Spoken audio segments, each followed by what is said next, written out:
and today I'm going to be re-reviewing, that is. I've never actually reviewed it before, but I'm going to be re-reviewing it technically, because I've seen this movie many times, but I'm going to be reviewing The Avengers, the 2012 film, and, it was really good rewatching this movie. I love this movie, and I always love rewatching it, and it's a very, I guess, special movie, and it's a very, like, important movie for the MCU, as it was the first film that kind of started this whole superhero genre and made everyone else want to try and create a universe like this.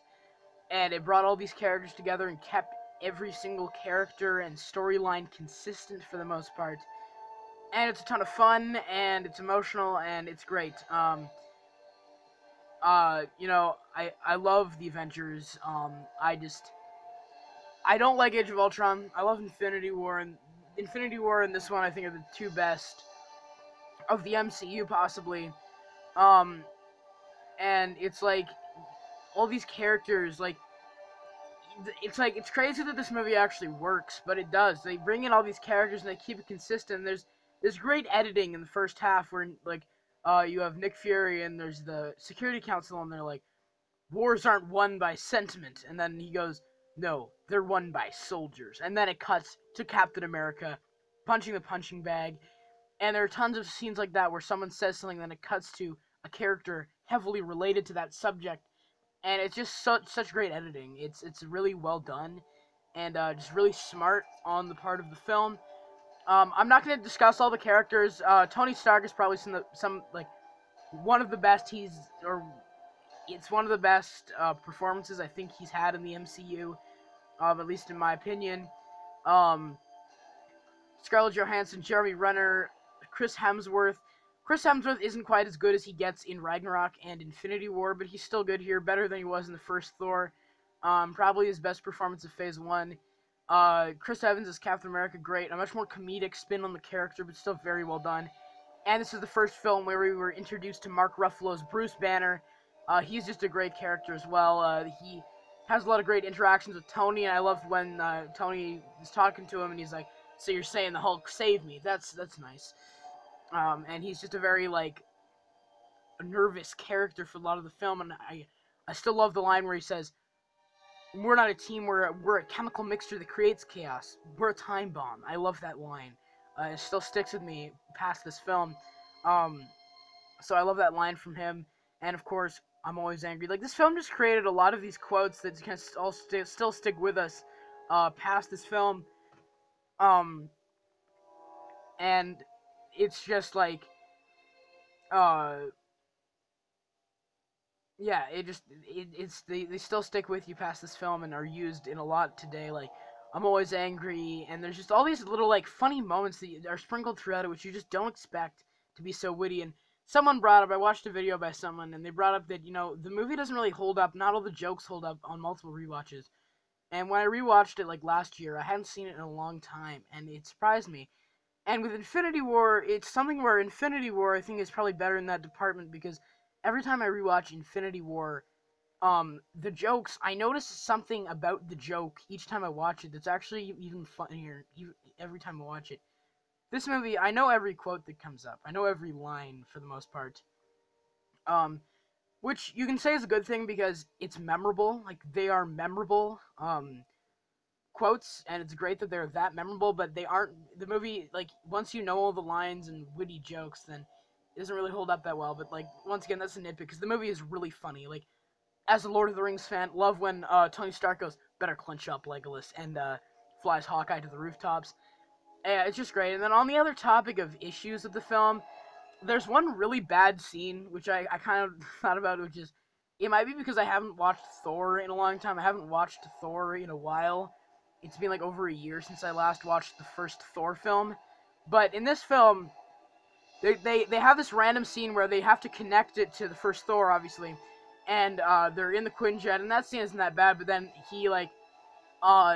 Thor comes in, takes Loki, flies back down to Earth, and then he's like, "Brother, the throne would suit you ill," and it's this really bad dialogue, and I understand that's what makes it funny, but later on he becomes more funny in Ragnarok, not because they make him feel weird, and I feel like it was better handled in the first Thor, the humor, not the character. I like the character more in this movie, but he's just kind of tacked on because, oh, Loki's his brother and he has to be in this. But he's not on this rewatch, he wasn't as tacked on. And then in the past, one of my issues I had with the film, which I'm gonna actually acknowledge here, is not an issue anymore with me, at least, is I always felt in the middle the helicarrier scenes dragged on. Like, it felt like most of the movie is just them sitting around on the helicarrier. No, I think actually rewatching it, there's a perfect amount of time spent on that. There was a weird scene though where Nick Fury's like, Thor, you should go talk to Loki, and then he's like, I can't do that. And then he's like, okay, and then it just cuts to Black Widow going to interrogate Loki, not Thor, and I'm like, okay, then what was the point of that scene if Thor doesn't go talk to Loki anyway? Why do you need this little word exchange if it doesn't go anywhere? I don't know. I just wanted to bring that up. I thought that was a little weird. But yeah, I just find that one scene really bad. It's really poorly lit, too. It's in this dark forest, and you can't really see. Once Tony Stark Iron Man shows up, he's got his arc reactor in, his eyes. So it lights up the scene a little bit, and that is a great scene when he comes in and smashes his hammer on Cap's shield. Which, this isn't necessarily an issue with this film. It's certainly not an issue with this film, but it's an issue with continuity in the future. Which is, Captain America's shield is made of vibranium. And in this movie, when Thor's like, you want me to put the hammer down? And then he smashes his hammer on his shield.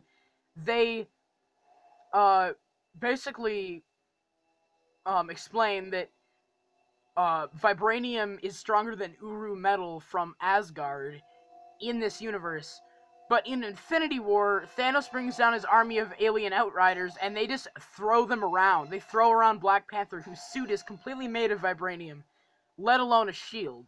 So I don't understand how Thanos' space stuff is stronger than vibranium, which they already show in this movie that Thor's Uru metal, which his hammer Mjolnir is made out of, which is already one of the strongest metals in the MCU, is still not as strong as vibranium. I don't know, that's just the continuity error with the MCU, not necessarily with this film alone. But yeah, I just find that scene really bad until Iron Man shows up, and then you have some fun word exchanges where he's like, you do not know what you're doing, Metal Man, and he's like, doth mother know you weareth her drapes? There's this fun little word exchanges there, but it's still poorly lit, and it's really dark, and you can't really see what's going on.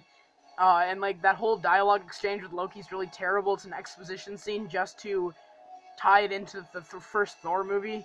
I do like when he's like, listen well, brother, and then Iron Man comes and crashes into him and carries him away, and he's like, I'm listening. That's funny, but that scene on its own just isn't really that great.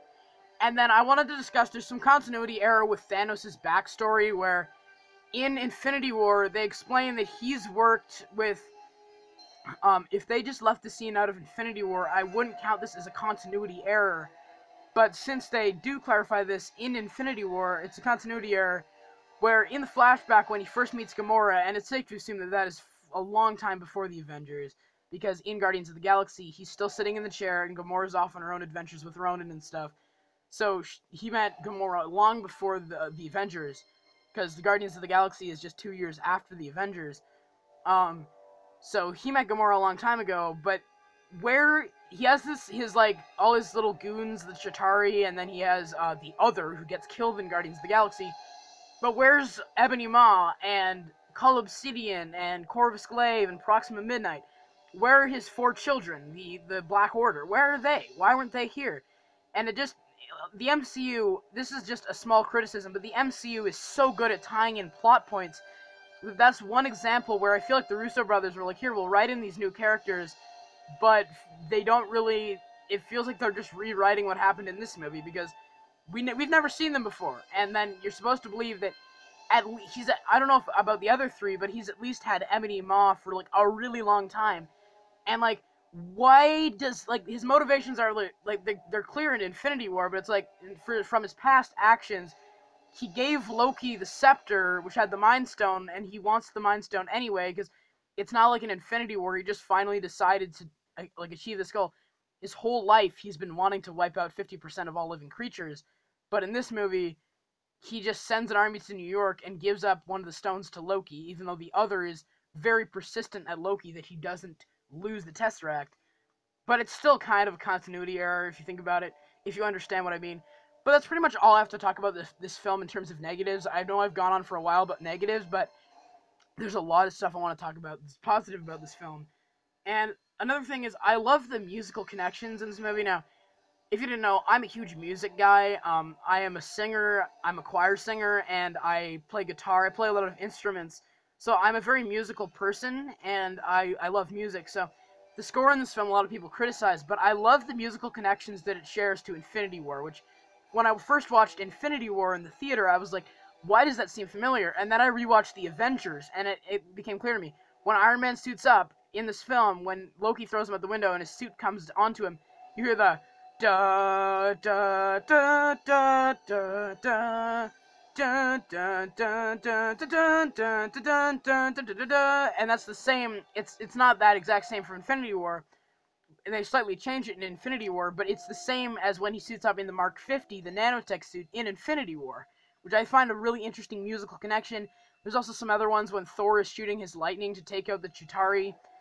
You hear the same music you hear when Thor comes in and smashes Stormbreaker into Thanos' chest at the end of Infinity War. And there's some other musical connections similar to that carry over into Infinity War, because they had, if you didn't know, Danny Elfman composed the score for Age of Ultron, but they brought back Alan Silvestri for Avengers Infinity War and Avengers Endgame, which he composed the score for this one. So I can't wait to see possibly more of those musical connections brought into Endgame, but I just wanted to bring up how much I really love the musical continuity between Avengers Infinity War and the first Avengers. I just really wanted to bring that up. And then there's a lot of intensity in this movie, which I really appreciate, which is the first half of this movie isn't really that great. Like, the opening scene, every time I watch this movie, I'm like, man, this movie's so fun, and I love watching it. And then the first scene is kind of bad. Like, it's kind of boring, and you're kind of like, I'm like, every time I watch it, I'm like, oh man, I love this movie, I want to watch it again. And then because I always remember having so much fun, and then it starts, and I'm like, this is kind of bad, this is kind of boring, I don't know if I want to watch this. And then it gets, like, past, like, past the scene when like they get to the helicarrier, and then past like that point, like that's when it got really good, and that's when I always know, this movie's great. And I love the emotions portrayed, and like Phil Coulson dies in this movie, and he's a character that we've known for he's basically like our audience character. I don't know if audience character is the right word, but we've seen him in every MCU movie, even if Nick Fury isn't there for the first phase 1 of the MCU. And I don't watch Agents of S.H.I.E.L.D., but I heard he gets resurrected in that show, and if so, I'm glad I don't watch the shows, because I feel like that would ruin the emotions in the MCU for me, because I just follow the films, and I'm glad I don't watch the TV shows, because I feel like that would ruin it for me, because Phil Coulson is one of my favorite MCU characters, because if it wasn't for him, the Avengers wouldn't have been brought together, and they all know that. Nick Fury knows that. Like, when Coulson dies, he's like, we're gonna save you, and he's like, no, they needed the push. So if he hadn't died, then the Avengers wouldn't have come together, and then it's like, his death on his own is kind of stupid. Like, Loki just stabs him. It's not stupid. It shows that Loki outsmarts a lot of people, but he stabs Coulson, and you just hear, like, the sound effect they use is really bad. It's like a weird, bad, like, stock blood splat sound effect when he gets stabbed, and it sounds really bad. But when he dies, the emotions that like, when they talk about stuff afterwards about his death, it's more impactful, because they talk about when Maria Hill walks up to Fury and she says, those were in his locker, not his jacket. And he's like, they needed the push, and they keep carrying on this like, kind of thing of like, oh, they needed the push to come together. And it's really impactful when they talk about it afterwards. And I love when Tony's like, you pissed off one more person. His name was Phil.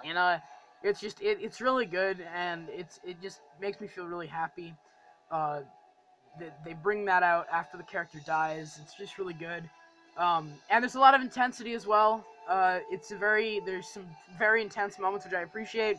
It's not the humor doesn't make the emotional moments or the intensity fall short.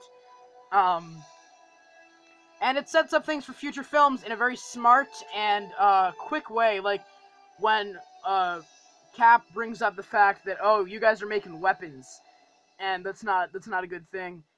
And that sets up Winter Soldier in the events of, oh, Hydra's taken up, like when he's like, well, I don't know how that weapon works, but it feels an awful lot like a Hydra weapon, and then that sets up very smartly and very, like, to a very small degree, the events of Winter Soldier and a lot of the future films, and it develops all these characters and there's small little lines that, after seeing past later films, it's like, oh, so that's what they were going for. It's a film that ties up a lot of the first films in the MCU, and then it kind of gets ready to develop the rest of the MCU by having just little lines that set up future films, which is very interesting. So that's kind of all I have to talk about with this film. I really love the Avengers. It's a ton of fun, and it's a great it's like a great like it's a very great piece to stand in the MCU. Now I'm not doing this isn't specifically like a re-review series up to Endgame. I'm just watching some of the MCU movies at my own speed, and as I watch them, I want to give you my opinions on them as I re-review them. Um, but like um, I'm not reviewing them in chronological order or anything. I kind of want to rewatch the Iron Man movies. I want to rewatch Age of Ultron, even though I hate that movie. I want to rewatch it again and see if some of my opinions have changed. But yeah, we'll talk about why I love this movie and hate Age of Ultron, hopefully soon. Or maybe my opinion changes and I love Age of Ultron, but I doubt it. But yeah, you guys let me know what you think of The Avengers, the 2012 film, and what you thought of my review in the comments as well. And I hope you guys have a great day. Take care. Bye.